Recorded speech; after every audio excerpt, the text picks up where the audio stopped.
with Box Office. My name is Salil. Namaste. Well, you know, the thing is, whenever I look at one of these A-listers, I always wonder, after, say, a Deepika and a Kareena, you have a Katrina Kapoor that captures the imagination of millions of fans across the world.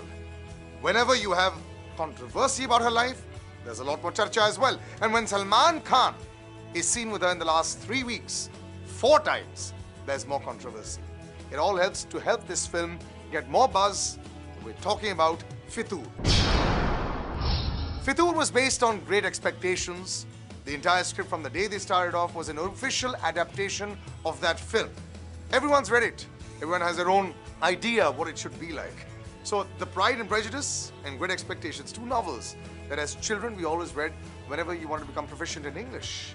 The question is, does India care about that book?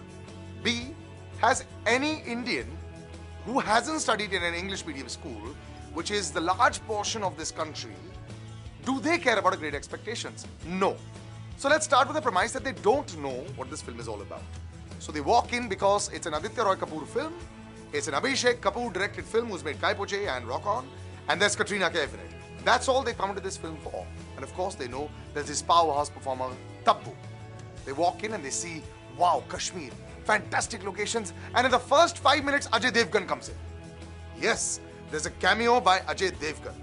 The film grips you in the first 5 minutes. You see Dal Lake, you see Kashmir. You're taken away with all this beauty and you say, wow, what a film. Abhishek Kapoor, I think, has always worked on script very well.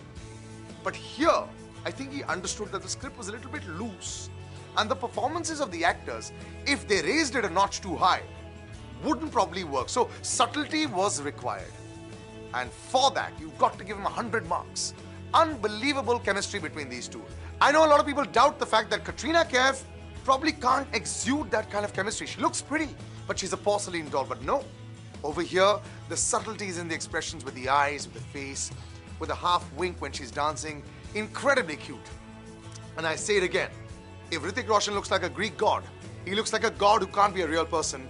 I think the most good-looking man in this country, by a long shot, is Aditya Roy Kapoor, and what a physique he's built up. Katrina Kaif's hairstylist, makeup artist, and stylist will probably be very, very well off and very sought after this movie because they've done such a brilliant job. But so will Aditya Roy Kapoor's trainer, who's given him that fabulous physique.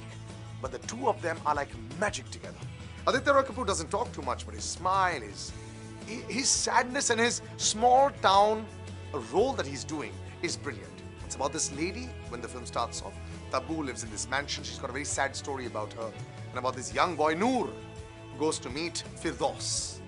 At least he sees Firdaus, who's this princess. He's enamored by her. They have like a fleeting childhood romance where there's no physicality between the two of them, but there is this air of it.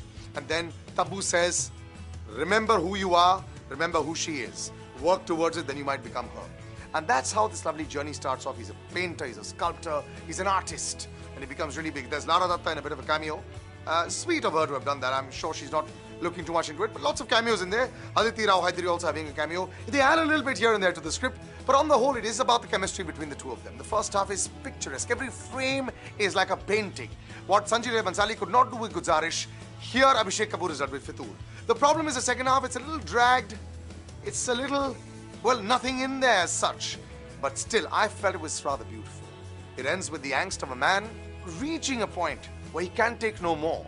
His whole life as an artist, in one meeting with Ajay Devgan, is sort of brought crashing down, and he picks himself up.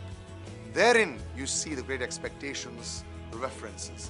But towards the end, you'll see the two of them do unite, as is in the book. And you will see beauty like you haven't seen in an Indian film in a really long time. I really love this film. And I have to say, 3.5 stars for this. I'm probably giving it half star too much, but after a really long time, I didn't care about script, I didn't care about story, I didn't care about screenplay. I was just taken in by this romance between these two characters, played wonderfully well by Katrina Kaif and by Aditya Roy Kapoor. If I talk about box office collections, Sunny Deol's Ghayal once again. Well, I received a lot of flack for the reviews, but I guess, you know, just because you have an emotional attachment with a person doesn't necessarily make his films better. Sadly, making only 32 crores in the first week. Will it make a loss? Possibly, over the long run. Maybe they might be able to wriggle out with a few deals here and there, but really not up to mark. And Sanam Teri Kasam, as I already told you, the film was really not great. The acting and performances were great, which has probably held the film so far for about 9 crores. might just hit the double-digit figure, but eventually a rather big disappointment. Coming up, we have Ishq Forever, a film that has been made by a very old friend of mine, Shabir Boxwala, new director coming in there as well. Lisa Ray making a bit of a comeback. You'll be able to see the interview as well on Star Stop. And Neerja, a film that is highly awaited and looked forward to because of the subject matter and because of the performance by Sonam Kapoor and what she's done for this film. What I've heard from the industry is the buzz is quite high. We'll have to wait and watch to see if that for the next week. For now, Salil Acharya, my Twitter. Bye-bye. The drums.